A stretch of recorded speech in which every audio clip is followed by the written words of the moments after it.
Rain has a way of making everything feel more honest. It streaks down glass in crooked lines, unbothered by direction, pooling wherever gravity insists. There's no pretending in rain. It falls, it soaks, it reveals every crack in the pavement that dry weather lets you ignore. I've always appreciated that about rain. It strips away the performance. I was standing at the floor-to-ceiling window on the 42nd floor of Vance Consolidated when I first understood that the building itself was trying to tell me something. The city below looked compressed, silver gray and shivering, and my reflection floated on top of it like a ghost who hadn't figured out he was dead yet. Slim shoulders. Rectangular glasses with thin gold frames. A tie I'd chosen because it was the least offensive one in my wardrobe. Slate blue, no pattern. I looked exactly like what I was, an accountant 3 weeks into a new job, wondering if he'd made a mistake. My name is Young Hampton.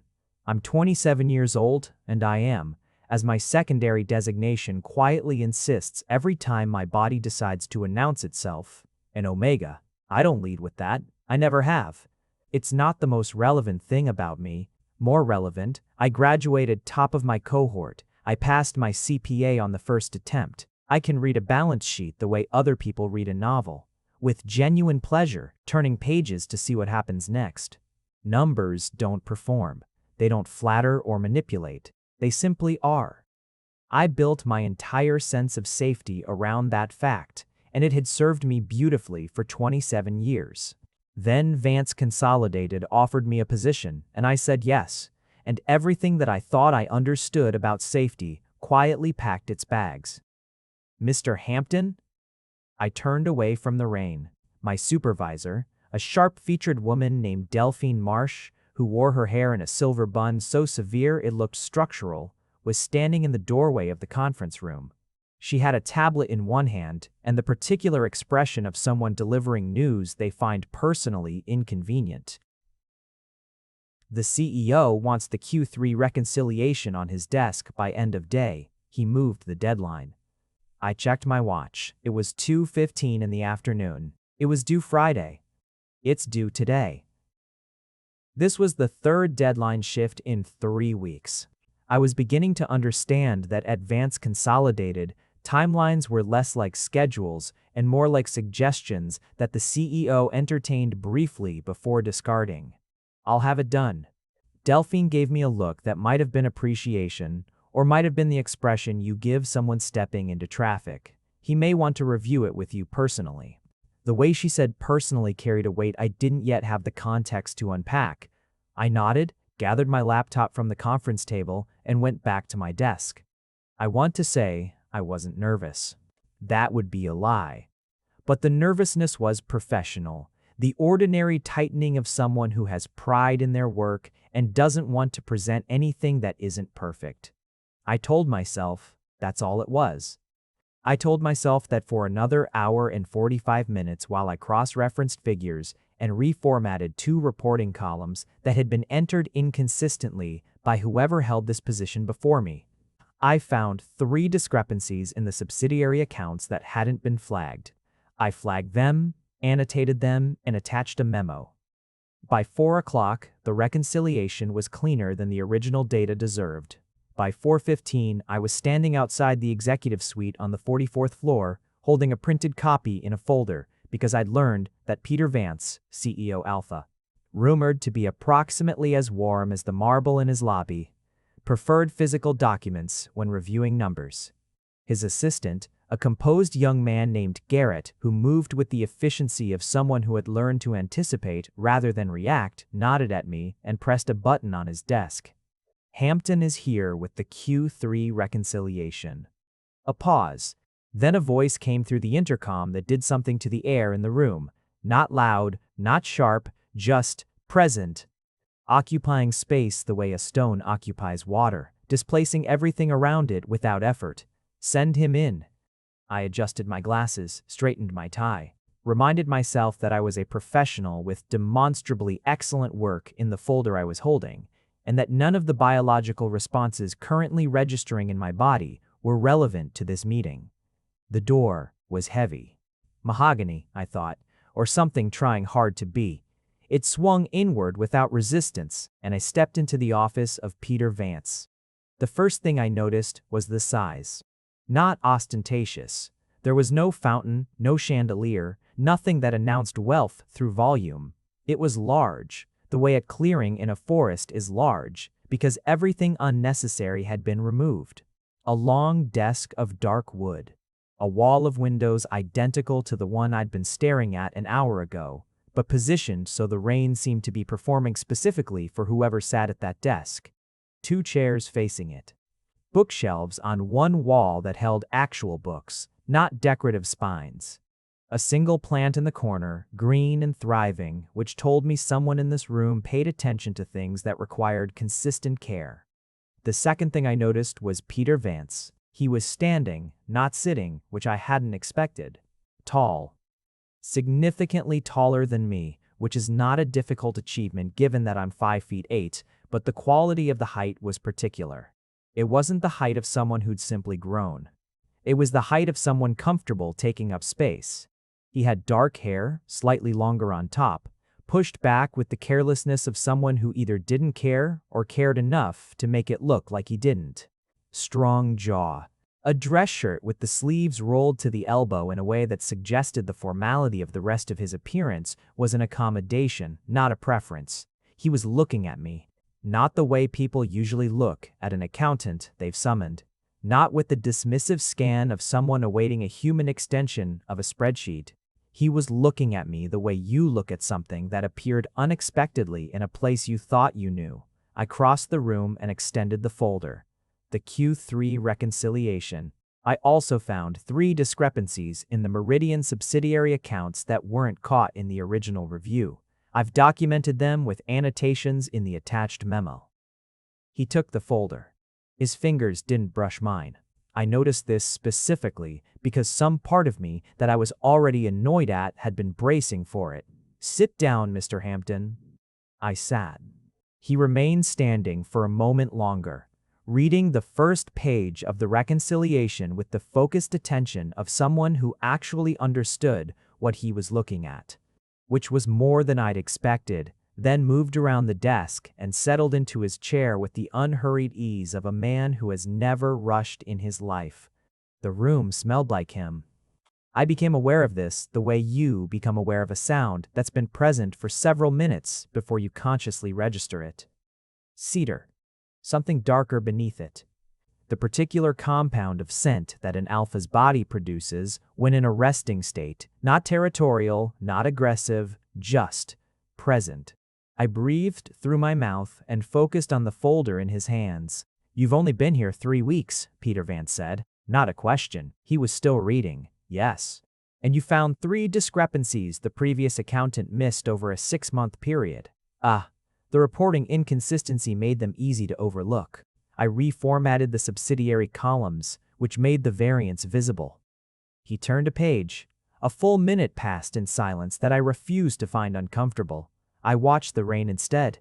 It was still falling, still honest. "The memo is thorough," he said finally. "Thank you. It's also opinionated." I felt a small, automatic tightening. The annotations reflect the most probable causes of each discrepancy based on the surrounding data. If you'd prefer I remove the interpretive, I didn't say I disliked it.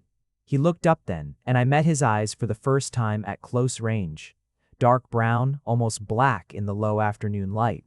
Attentive in a way that made me feel suddenly, inconveniently catalogued. I said it was opinionated. That's an observation, not a criticism. I held his gaze for exactly as long as was professionally appropriate. Noted.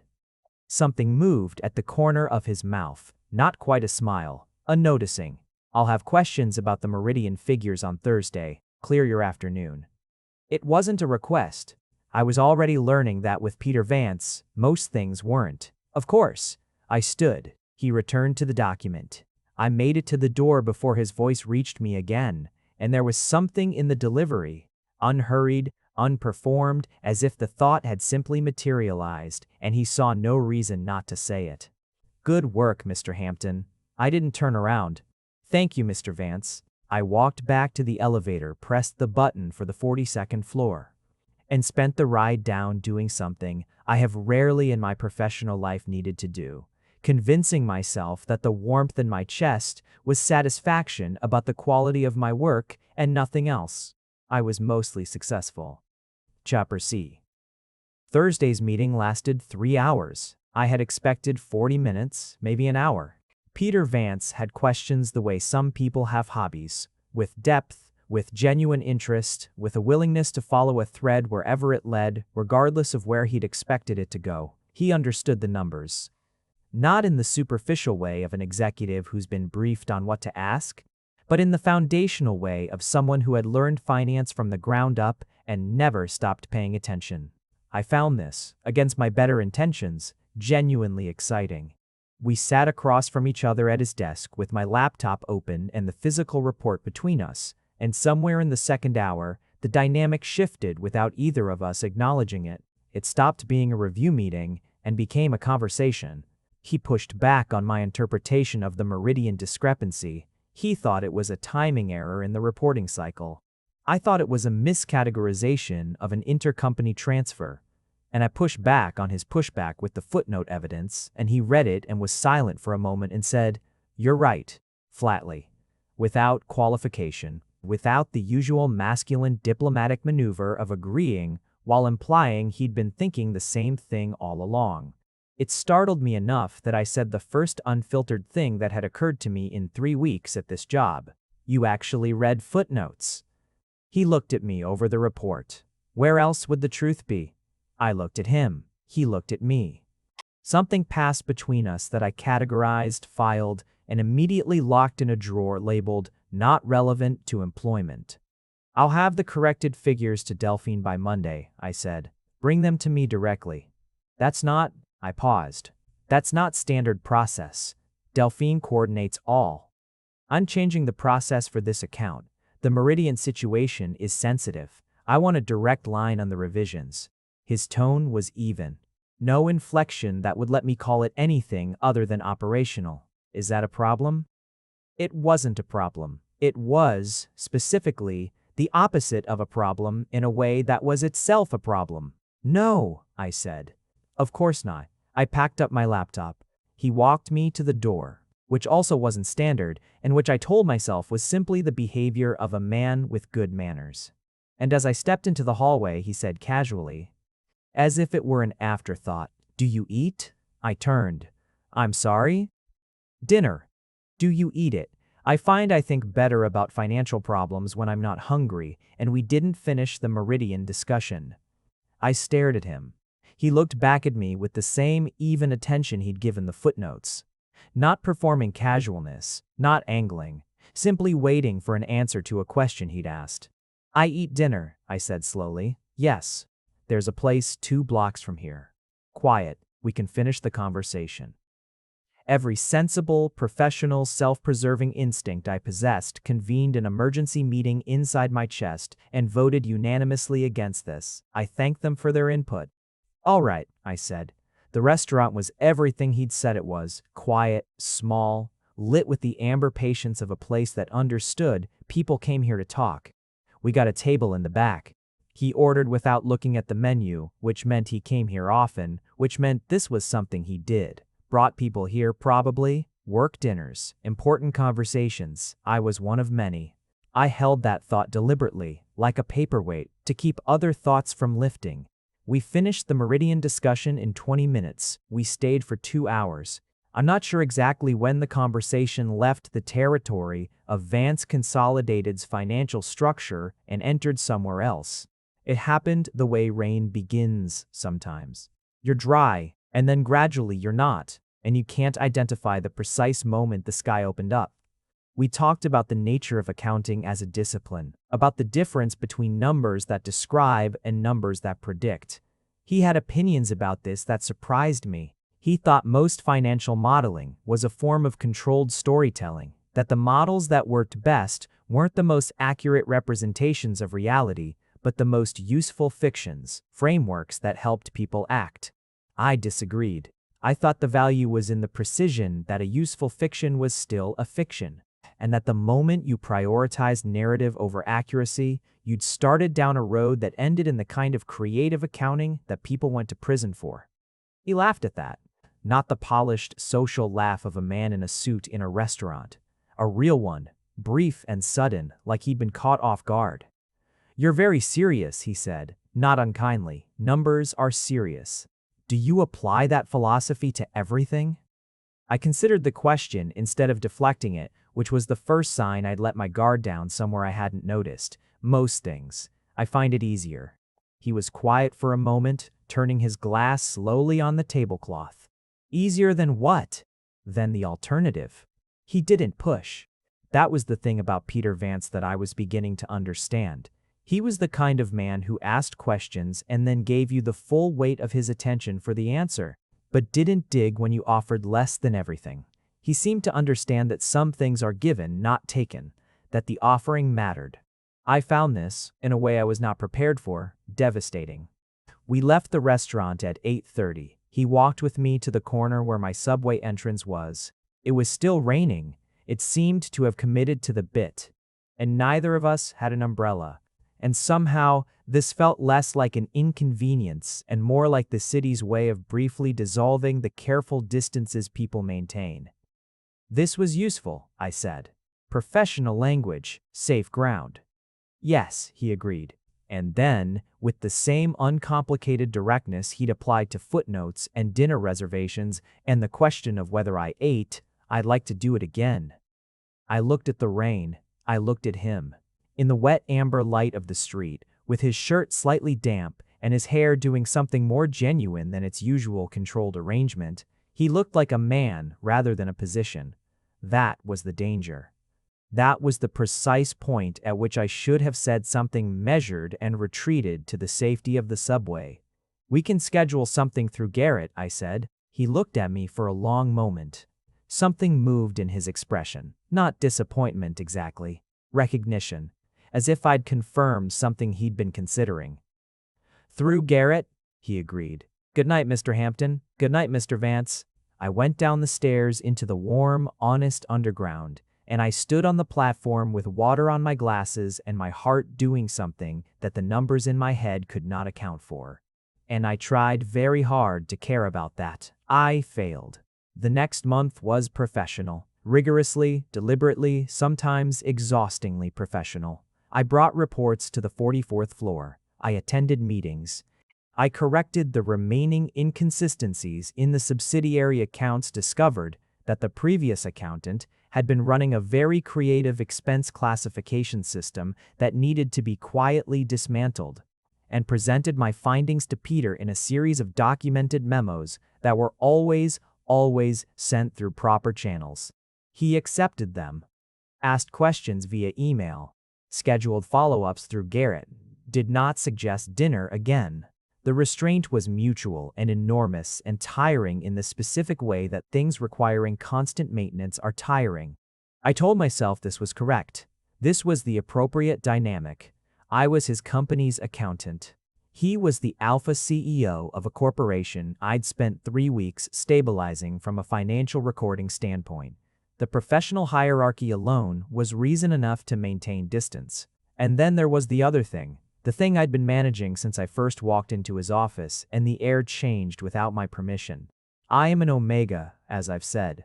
I take suppressants, as most working omegas in corporate environments do, because the alternative is navigating a world that, for all its evolved sensibilities, still flickers with old instincts when designation collides with proximity.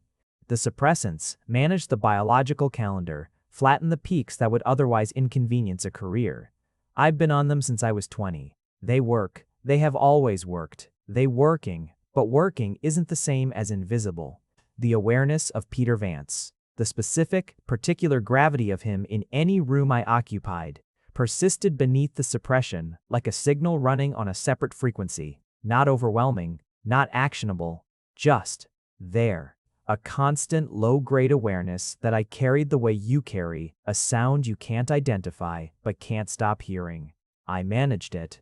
I am, above most things, capable of management. What I was less capable of managing was the Thursday afternoon in my 6th week when I was working late, everyone else having gone home hours ago. And the elevator opened onto the 42nd floor, and Peter Vance walked out of it. He was in his shirt sleeves, no jacket. He looked like someone who had intended to leave at a reasonable hour and then found reasons not to, one after another, until the building had quietly emptied around him. He had a coffee cup in one hand and a troubled expression that cleared almost imperceptibly when he saw me. "You're still here," he said. "I'm finishing the intercompany reconciliation. The data the Meridian team sent over had formatting issues." I turned back to my screen, which was the right thing to do. "I didn't know you were still in the building. I didn't know you were either." He crossed the floor, not toward the exit I noticed, toward my desk, and stood at a distance that was professionally appropriate and somehow insufficient. He looked at my screen. "What's the formatting issue?" "Date fields entered as text strings instead of values. The formulas won't calculate across the columns." I showed him. He leaned slightly closer to see, not touching, but close enough that I could smell the cedar again, warmer now, the end of a long day adding something human to it, and made a small sound of comprehension. "They've been doing that for 2 years, he said. "The previous accountant used a workaround. I'd rather fix the root cause than maintain a workaround indefinitely." "Of course you would." There was warmth in it. Specific warmth, the kind that comes from someone who has been paying attention to the way you think and finds what they've learned genuinely pleasing. I saved my file, closed my laptop, began gathering my things with the deliberate calm of a person who is completely fine. "Have you eaten?" His voice was neutral, informational. "Mr. Vance, young." The sound of my name in his voice was unfair in a way I wasn't prepared for. Not soft, he wasn't that, but level and close and real. Not a title, not a function, my name. I stopped gathering my things. I looked at him. His expression was still careful, still giving me the full dignity of a choice. But underneath the care, in the particular quality of his attention, something had shifted from the first time he'd asked me to dinner. That time, it had been curiosity. This was something with more weight to it. Something that knew itself better. "The restaurant?" I asked. My voice came out steadier than I had any right to. "Unless you'd prefer somewhere else." I thought about the professional distance I'd been maintaining for 6 weeks. I thought about the drawer labeled "not relevant to employment." I thought about rain and how it strips things to their honest shape. "The restaurant is fine," I said. "We went 3 more times that month." Each time began as a work conversation and became something else. We talked about our families in the careful way people do when they're still deciding how much to trust. Details offered, like small gifts, no pressure to reciprocate. I knew that his father had built the company from a regional logistics firm and that Peter had taken over at 32 after his father's health declined. He knew that I'd grown up moving between cities, that I'd learned to make homes out of small things, a coffee shop that knew my order, a park bench with the right angle of afternoon light, because permanence had been in short supply. "That's why you like numbers," he said one evening. "They don't move." I turned my coffee cup. You can leave a calculation for 6 months and come back and it's the same calculation. But you correct them when they're wrong. That's different. Correcting an error isn't the same as instability. An error is a mistake in recording. The underlying truth was always stable. You're just finding it. He looked at me across the table with an expression I had begun to recognize and had not yet let myself name. "What about things that can't be calculated?" "I don't know many of those." "I think you know more than you'll admit." I met his eyes, held them. The amber light of the restaurant made everything feel less defended than it did in fluorescent offices, and I was aware, with the specific, unwelcome clarity of a calculation completing, that I was no longer in the room with Peter Vance, the CEO. I was in the room with Peter Vance, the person, and the person was looking at me like I was something he'd been trying to balance for weeks and had finally found the right column for. I looked away first. I should get the check. "I'll get the check, young." My name again. Each time he said it, the drawer labeled "not relevant" loosened on its hinges a little more. This is 4 dinners, I said, not looking at him. I know what it is. The quiet in the room was the most honest thing in it. I'm your accountant, I said. You are, he agreed. And I'm aware of what that means. I'm not asking you to be anything other than what you are. I'm asking to have dinner with you, Young. That's all I'm asking right now. That qualifier, right now, did more to me than it should have. Okay, I said. Okay, he said. We split the check. The corporate audit was announced in October, 6 weeks after the dinner where we split the check, 4 weeks into what I had started privately guardedly with the maximum number of qualifications I could load onto a single emotional state. Thinking of as something, it wasn't our audit. Vance Consolidated was not under investigation. We were auditing a firm they were considering acquiring. A mid-sized distribution company called Halloran and Birch, whose numbers looked clean on the surface and had the particular gleam of numbers that have been very carefully arranged to look that way. Peter assigned me to lead the due diligence team. This was, objectively, too large a responsibility for an accountant 7 months into a position. I knew this. Delphine Marsh knew this, and made a sound when the assignment was announced that was not technically an objection, but carried all the structural elements of one. Peter knew it too. He called me to his office the morning after the assignment email went out. Delphine thinks I'm making a mistake, I said, before he could speak. I was learning, with Peter, to lead with what was true. Delphine has concerns about protocol, he said. He was behind his desk this time, more formal than our evenings had made him seem. She's not wrong on the protocol question. You're relatively new. Then why? Because the Meridian corrections. Because the intercompany reconciliation. Because you found things that 6 months of review hadn't found, and the Halloran numbers have the same smell as the Meridian discrepancies did before you cleaned them up. He looked at me directly. And because I trust your judgment. I sat with that. The professional reason was compelling enough on its own. I'll need a full team. Access to all financial records from the last 3 fiscal years. And I want to talk to whoever manages their accounts payable directly. Garrett will arrange it. And Peter. The name arrived before the formality could catch it. Too late to retrieve, and I saw him register it. The first time I'd called him that in the office. If I find what I think is there, it's going to complicate the acquisition. I know. You might decide not to proceed. I know that too. His expression was steady. Do the work correctly. The rest is my problem. There are things that make a person love another person, not in the explosive, overcrowding way of stories that need drama to sustain them, but in the quiet, accumulative way of trust. He just handed me a significant responsibility, acknowledged the risk clearly, and told me to do my job without managing the outcome. That's not how most people with power behave. That is exactly how I want to be treated by anyone I'm going to let matter to me. I understood, walking out of his office on a Friday morning in October, that the drawer labeled "not relevant to employment" had come entirely off its hinges. The Halloran audit took 3 weeks. I want to say it was simple detective work, that the wrongdoing was obvious once you looked. It wasn't. Whoever had arranged the Halloran and Birch books was good. They'd layered the misrepresentations across 5 subsidiary accounts, distributed the irregularities across enough fiscal quarters that no single period looked alarming, and used a set of intercompany transactions to create paper movements that created apparent revenue where there was only circulation. It was, in the specific professional way I'm capable of appreciating such things, a very elegant fraud. I found it anyway. I found it because I did what I always do. I looked for the underlying truth rather than the recorded one. I mapped every transaction to its origin.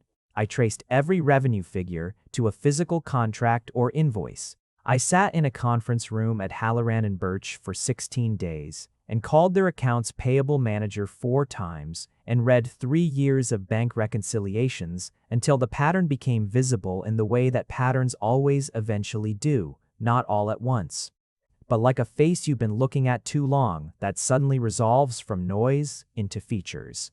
I called Peter at 10:30 on a Wednesday night. I'd thought about emailing. I thought about waiting until morning. I'd written the email twice, deleted it twice, and picked up my phone because the work was done, and some part of me simply wanted to hear his voice. Young. He answered on the second ring, which told me he'd seen my name and picked up immediately, which told me something. The Halloran acquisition, I said. You should walk away. A beat. How bad? 3 years of revenue inflation. Conservative estimate is 30% of their reported figures are circulated intercompany transactions disguised as external sales. The real margins on their core distribution business are thin, manageable, but thin, not what they've presented. Silence on the line. I could hear the ambient quality of wherever he was. Quiet, no background noise, the sound of a man at home and alone at 10:30 on a Wednesday. You're certain? I can show you the trail from every inflated figure to the circular transaction that created it. I have documentation for all of it. I paused. I'm sorry. I know the strategic case for the acquisition was strong. The strategic case was for the company Halloran presented. That company doesn't exist. Another pause, shorter. Are you still at their offices? No, I'm home. Get some sleep. We'll debrief in the morning. And Young? Yeah. Good work. The warmth in it was different than professional approval. More direct, more personal. It landed somewhere in my chest with the patient permanence of something that intends to stay. Thank you, I said softly. Good night. Good night, Peter. I sat in my apartment with my phone on my knee and the sound of the city outside my window, and understood with the full clarity of a calculation that has finally found its correct answer, that I was in love with my employer, and that this was going to require me to make some decisions. I requested a meeting with HR the next morning, not to report anything, not to initiate any process, but because I believe in transparency and structure and doing things correctly. And because the alternative, allowing something to develop without disclosure in a situation with an inherent power differential, was the kind of thing I couldn't look at myself in the mirror and defend. HR at Vance Consolidated was managed by a woman named Clara Osei, who had the particular competence of someone who has seen everything and judges none of it and simply wants the paperwork to be accurate. I sat across from her and said as directly as I could manage that I believed I had developed personal feelings for the CEO and that I wanted to understand the company's policy and my obligations before those feelings progressed any further in either direction. She looked at me. She looked at her computer. She looked back at me. Has anything occurred that would constitute a conflict of interest or a policy violation? She asked. 4 dinners. All initiated in the context of work discussions, all conducted in public, nothing that would appear inappropriate in a calendar entry. I paused. I'm being precise about this because precision feels important. Mr. Hampton, she said, with the measured patience of someone working very hard not to smile. The company's policy requires disclosure of personal relationships that may create conflicts and a documented recusal from financial decisions directly benefiting the individual involved. It does not prohibit personal relationships between employees regardless of hierarchy, provided those conditions are met. I absorbed this. The power differential is real and something to be mindful of, but it's not in itself a violation of policy. Adults are allowed to make informed choices. She folded her hands on her desk. Are you asking me to formalize a disclosure? I'm asking if I should. That depends on whether there's something to disclose. She was absolutely not smiling. Is there? I thought about dinner tables and rain and the sound of my name said without the formality of a title. I thought about a drawer that had lost its hinges. Not yet, I said. I wanted to understand the process before anything required it. Then come back when there's something to disclose, she said. And Mr. Hampton? The fact that you came in preemptively suggests you'll handle whatever comes with appropriate care. I'm not concerned. I thanked her. I left. I took the elevator up to the 44th floor and delivered the Halloran debrief to Peter with complete professionalism, a detailed written report, and no indication whatsoever that I'd spent the morning at HR. He noticed, because he noticed things. You seem decided about something, he said, when the debrief was done. I'm always decided about something. He looked at me with the dark, attentive patience I'd been cataloging for months. Something specific. The debrief is complete. You have everything you need to make the Halloran decision. I stood, gathered my materials. I thought we might have dinner this week. The shift in his expression was so slight that I might have missed it if I hadn't been watching. A loosening, something given permission. The restaurant? He asked. Somewhere different, I said. I think the restaurant has become a habit, and I'd like to see if we have anything to talk about outside of one. He held my gaze. I held his. The 42nd floor was empty, the evening already thinning toward dark, and the city outside his windows glittered with the beginning of rain. Saturday, he said. There's a place in the north end of the city. Less convenient than the restaurant, which will tell us something useful. I'll text you my address, I said. And then, because the drawer was gone, and the drawer was the last structure I'd been maintaining the distance with, Peter. Just that. Just his name, with all the weight of every time I'd avoided it. He was very still for a moment. Then, good night, young. Good night. He picked me up at 7 on Saturday. I was ready at 6:45 and spent the extra 15 minutes arguing with myself about whether standing at the window watching for his car was something I was willing to do. I did. When his car pulled up, dark gray, understated, the choice of someone for whom the car is transportation and not announcement, something in my chest did the thing it does now that I've stopped insisting it shouldn't. He was in dark trousers and a charcoal sweater. No tie, and he looked so specifically himself that I stood on the sidewalk in the light October chill and had to take a quiet, deliberate breath. You look cold, he said. I'm not. I was, slightly. He didn't argue, just opened the car door, and I got in. The place in the north end was smaller than the restaurant downtown, louder, in the comfortable way of a place with a regular crowd that all seemed to know each other slightly. The host greeted Peter by name with genuine warmth, not performance warmth, which told me he came here as a person and not as a CEO. They gave us a table by the window. We ordered, we talked. And then, approximately 40 minutes in, something changed in the way it had been changing for months. Incrementally, inexorably, like a tide that you can watch coming from a distance and that arrives anyway when it decides. I went to HR. I said. He was quiet. Before anything happened, I continued, I wanted to understand the policy and to make sure that I was approaching this, whatever this is, in a way I could stand behind. Peter set down his glass. And? The policy allows disclosure. It doesn't prohibit personal relationships with appropriate safeguards. I met his eyes. I thought you should know I went. Why? Because transparency is important to me. And because it would feel wrong to be navigating something that involves you without telling you what I was doing.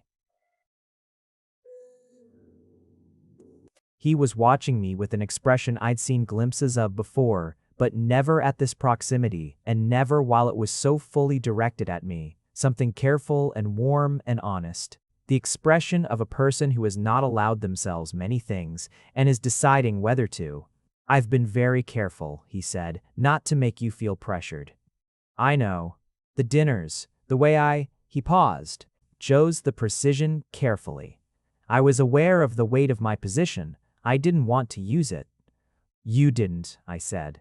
What you did was give me information and time and let me come to my own conclusions. I looked at the table briefly. I came to one. The silence that followed was not uncomfortable. It was the silence of two people on the edge of something that has been a long time approaching. Young, my name in his voice, again, and every time it's the same. Real and direct and without the buffer of title or function. Just me, the actual me, called forward. I looked at him. I would like, he said, with the even deliberateness of a man who has been thinking about this for months and has decided that thinking is no longer sufficient, to be with you. Not in the ambiguous sense. Not as a series of dinners with professional deniability. I mean specifically. I mean as a person who is choosing another person. My heart was doing something that I could not calculate. The power differential is real, I said. Not as an objection, As a fact I wanted him to acknowledge alongside me. It is. It requires ongoing attention and honesty. He held my gaze. I'm capable of both. I know you are. I breathed. I came to HR before I told you how I felt because I needed to know I was doing this right. Not for you, for me. Because I need to be able to look at this and see something I chose clearly. I understand. And I do, I said. Choose it. Clearly. Something moved across his face. Not surprise, but relief. The particular relief of something you've been holding carefully for a long time, finally set down. Okay, he said. Okay. We had dessert. We talked about things that had nothing to do with Vance Consolidated. He told me about the apartment he'd had at 24 in a city far from here, above a bakery, and how he'd learned to set his own expectations for a life by how it actually felt to live it rather than what he'd planned. I told him about a professor I'd had in my third year who told me I was too rigid in my thinking and how I'd spent 2 years being offended by this before I understood she was right. He laughed at the 2 years, the real laugh again, the one that got away from him before he could curate it. I saved that laugh somewhere that is not a drawer, somewhere open, we told Garrett on Monday. Not because we owed Garrett a personal disclosure, but because Garrett managed Peter's schedule and personal life with the precise efficiency of someone who cannot do their job if they're operating on incomplete information. He received the information with the particular caliber of unsurprise that suggested he'd been waiting for it. I'll make sure your calendar entries are labeled appropriately, he said, which was his version of congratulations. I filed the formal disclosure with Clara Osei on Tuesday. She received it with the particular caliber of unsurprise that I was beginning to recognize as the professional response of everyone around us who had apparently seen this developing from the outside with considerably more clarity than I had from the inside. The recusal framework, she said, pulling up the relevant form. You'll need to be recused from any financial decisions that directly benefit Mr. Vance personally. Equity arrangements, compensation reviews, personal financial transactions through the company. The audit and reconciliation work for Vance Consolidated Operations continues as normal under the oversight of a second reviewer. That's appropriate, I said.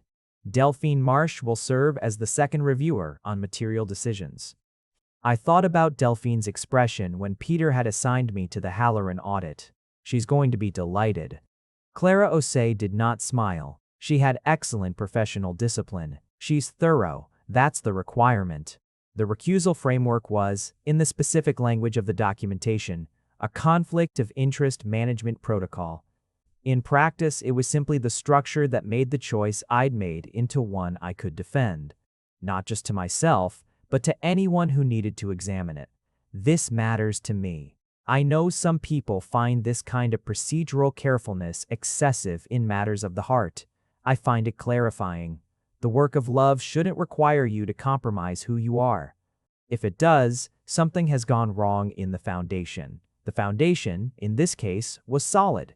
We moved through winter together, not dramatically. The story of two people becoming part of each other's daily lives is not dramatic in its structure. It's cumulative like compound interest, like the slow accumulation of evidence until a picture forms that wasn't visible in any single data point. I learned things about Peter Vance that only proximity reveals. He woke up before I did and made coffee with the specific attention of someone who considers it the day's first serious project. He thought better while walking and would sometimes, in the middle of a conversation, stand up and pace without explanation, and the explanation turned out to be unnecessary because the thinking arrived better for the movement. He read voraciously. History, primarily, with a side interest in philosophy of mind that surprised me and then didn't, because it made sense for someone who spent his professional life thinking about human systems and their failures. He was, beneath the economy of his expression, deeply funny in the dry, understated way of someone who prefers to reward attention over announcing themselves. He learned things about me, that I organize anxious energy into cleaning, and that the state of my apartment is therefore an accurate emotional barometer if you know how to read it, that I have specific opinions about coffee that I've been suppressing at his apartment out of politeness, and that he noticed and called me on and then quietly bought better coffee for without comment. That I go quiet when I'm overwhelmed rather than loud, and that the quiet isn't disengagement but its opposite. I'm turning inward to process something rather than distributing it before I understand it. He learned to wait for the quiet to complete, and this made me feel more understood than I had been comfortable expecting. There is a moment in the movement from one kind of feeling into another that you can't locate while you're in it. It's only visible from the other side, the moment you stop making space for something and start simply living in it. I know, retroactively, that this moment for me came on a Sunday in January. Nothing significant was happening. We were in his apartment, large, orderly, with plants in multiple rooms that were all thriving, which I had learned meant something about the kind of person he was. And he was at his desk reading, and I was on the couch with my laptop doing work that could have waited until Monday, but that I'd brought because I liked working in the same room as him. The rain was doing its honest thing against the windows. There was coffee. There was quiet. At some point, I became aware that I wasn't aware of anything being missing. That's the moment. That specific absence of absence. I looked at him across the room. He was absorbed in whatever he was reading. He hadn't noticed I was looking. In that unwatched moment with no performance required of him, he looked exactly like himself, and himself was someone I had apparently organized my interior life around so thoroughly that I couldn't find the seam between where I ended and where that fact began. "Peter," I said. He looked up.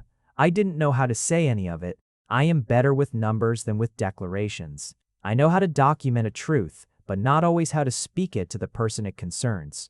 So I said the smallest version of it, the core figure without the annotation. "I'm glad I took this job." He looked at me for a moment, reading me, the way he reads everything for what's underneath the surface statement. "So am I," he said. His voice was quiet and warm and certain. "Come here." I closed my laptop.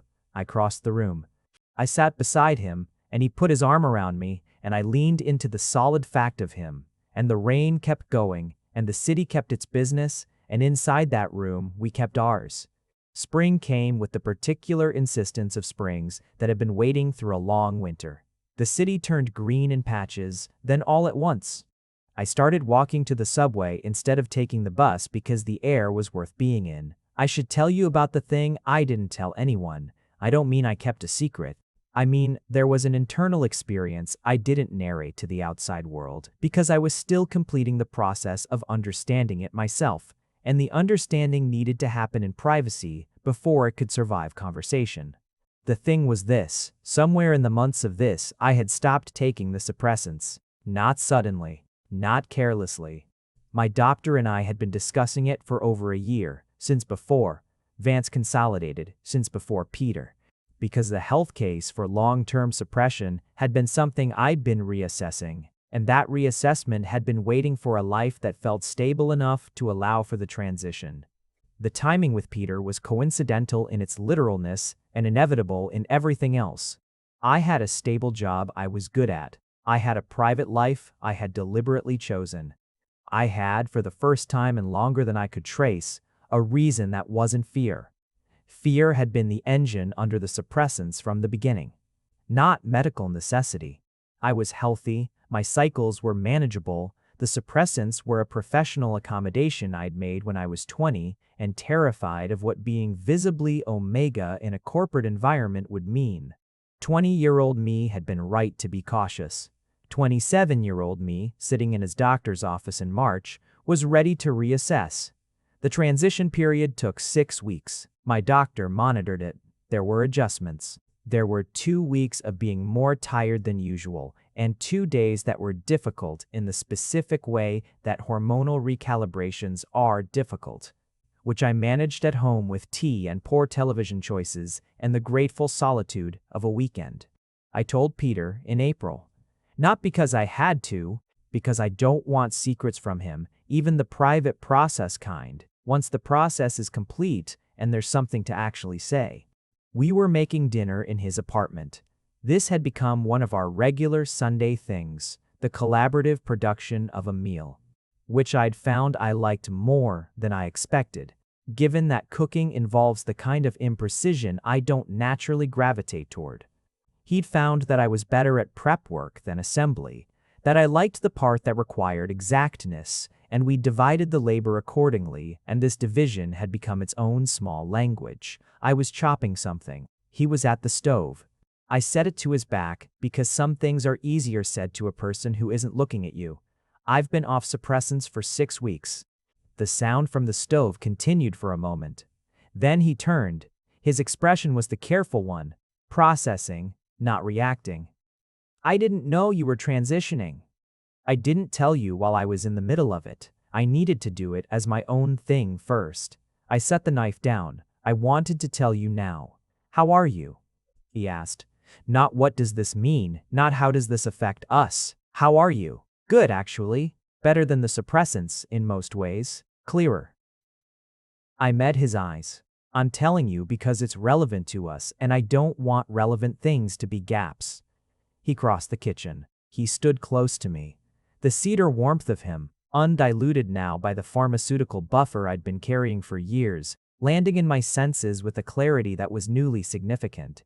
He cupped my face in both hands with the same unhurried attention he gives everything, and looked at me.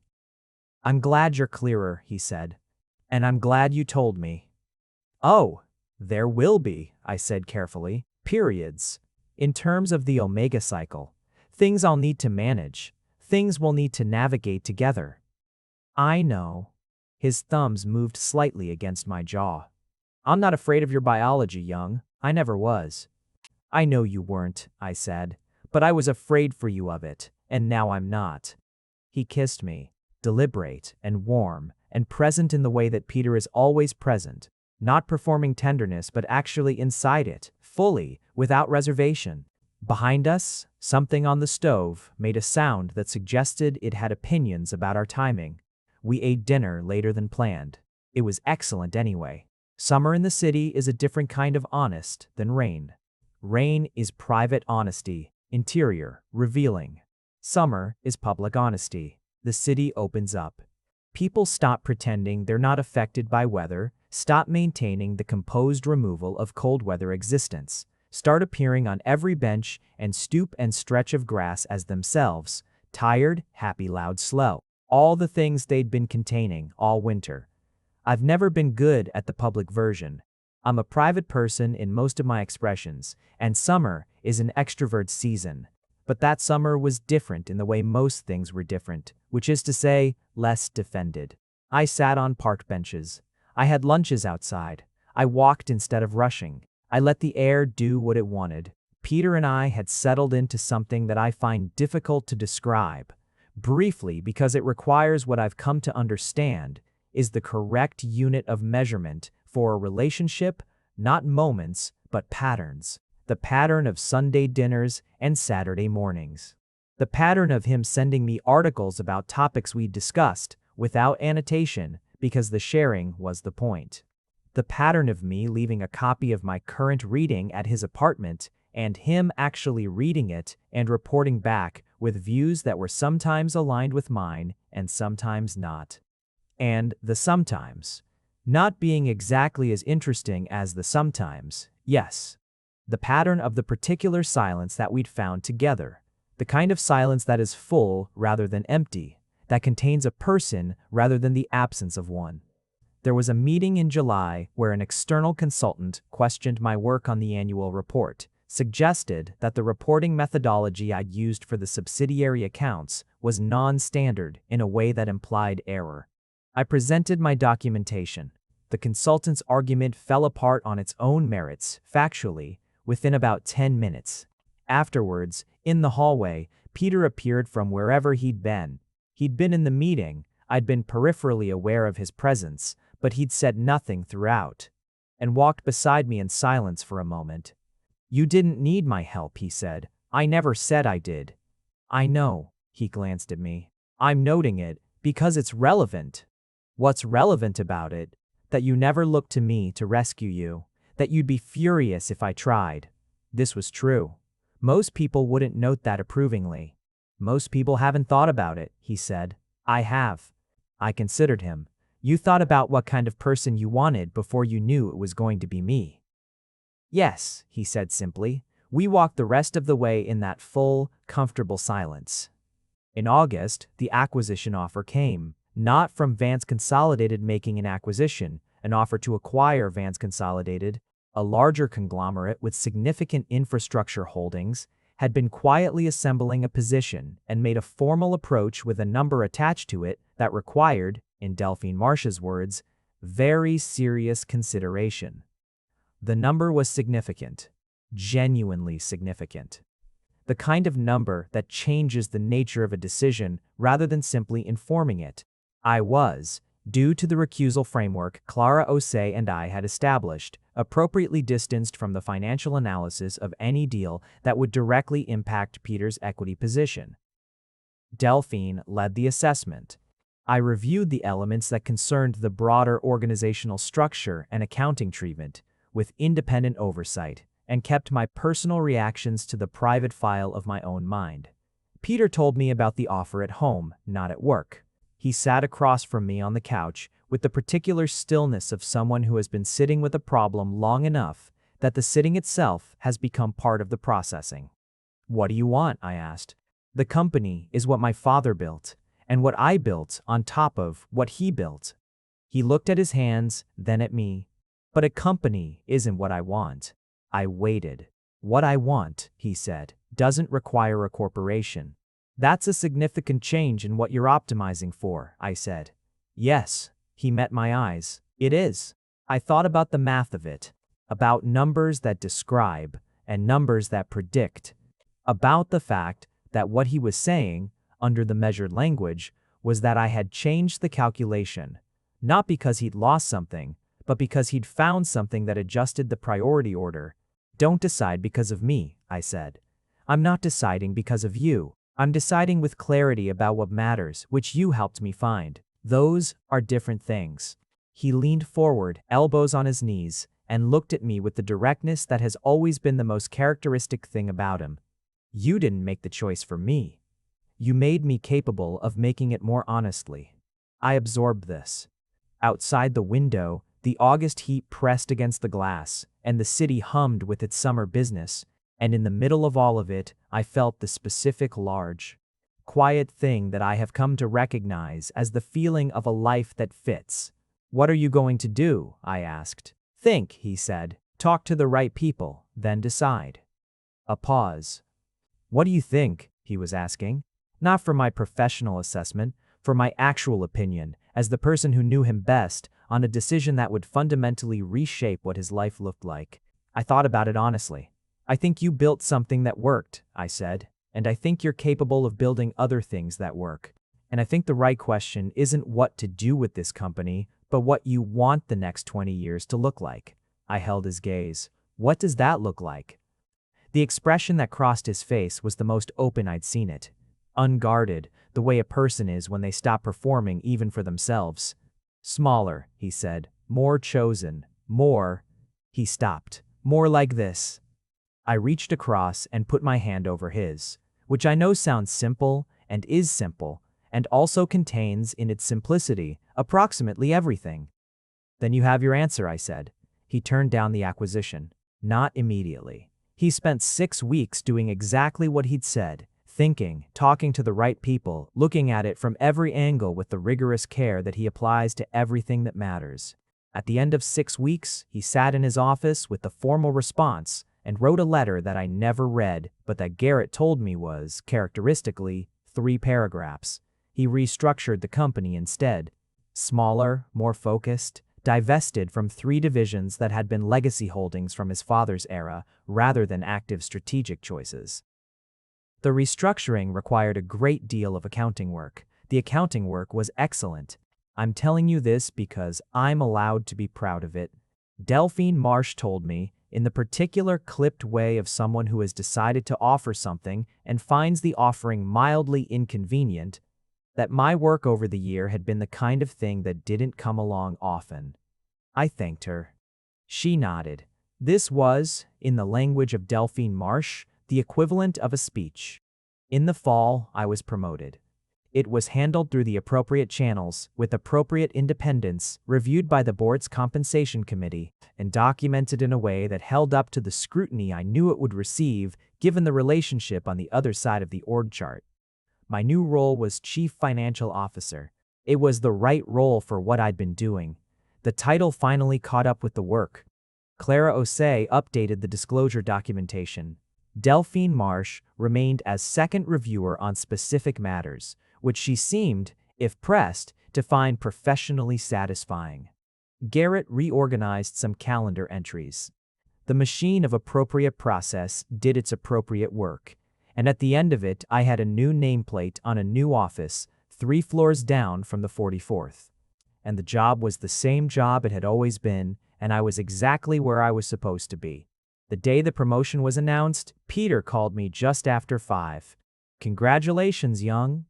"Thank you, Mr. Vance." A pause. I could hear him not reacting. "Sorry, old habit, is it?" I smiled at my new window. "No. Dinner tonight?" "Yes."